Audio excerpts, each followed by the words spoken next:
Mütefavit veriliş, Ruh-i Musiqi, Aşıq mahnısı, Yallı, Gül huzurlarınıza sunacaqdır. İndi isə sözü verəcəyik Aşıq mahnısına. Əldə 7 telli sazın, əndəlibdən xoş avazın, Tanrım qorusun boğazın, Həkdən ilham al ay aşıq, çal ay aşıq, çal ay aşıq. Ondan deyib küldən danış, bülbül olub küldən danış, şirin ana dildən danış, ağzın olsun bal ay aşıq, çal ay aşıq, çal ay aşıq. Saz əlində gəzib boylan, qartal kimi dağda bilan, şən bir hava, çalıb yaylan, ver dünyaya hal ay aşıq, çal ay aşıq, çal ay aşıq. Alqışlarınızla Aşıq Firuz imamini ifa üçün səhnəyə dəvət edirəm. Buyurun. Aşıq Firuz'u müşahiyyət edəcək.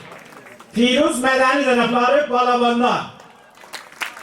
Bayek kiyumersin zari'i qavalda. Yaşasın elimin Türk aşıqları. Türk'ü şairləri, Türk aşıqları. Toylarda, bayramda Türk aşıqları. Səsinə, sazına, telinə səlam. Çox xoş gəldiniz. Bu siz və meydan.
Saspi ser.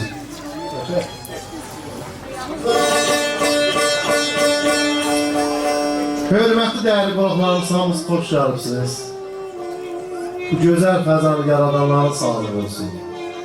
Ən gözəl təbiət, ən gözəl insanlar. Öz sağlığınıza, bu fəzanı yaradanın sağlığı, gözəl birərlər vurun. Zəhmətkeş xalqınıza eşq olsun. Ərdanlar var olsun. Kəndin hər meyməkdən yenə var payı. Qayanın çək otu, dağın qar payı. Uzanıb yatdığın çəmən çarpayı, nə yaxşı görüşdük, nə yaxşı yenə. Bu da yəhərlədiyim mindiyim bozdaş, kövrəm və ürəyim tap gət tablaş, ata yadcarıma köhnə damlaş, nə yaxşı görüşdük, nə yaxşı yenə. Əzəldən vurdum yaracı ənvər, meyledi qummaza, yarpıca ənvər. Ay qızı otaram balaca Ənvər, nə yaxşı görüşdük. Nə yaxşı yenə. Gələn ayaqlarınız var olsun. Çox sağ olasınız. Həmişə gözəl bayramlarınız mübarək olsun. Bir də şadlığa gələsiniz. Şad yaşayasınız inşallah.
Heç baxan var, başına çəmən qara.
olsun, yaşasın qonaqlarımız. Çox var olasın.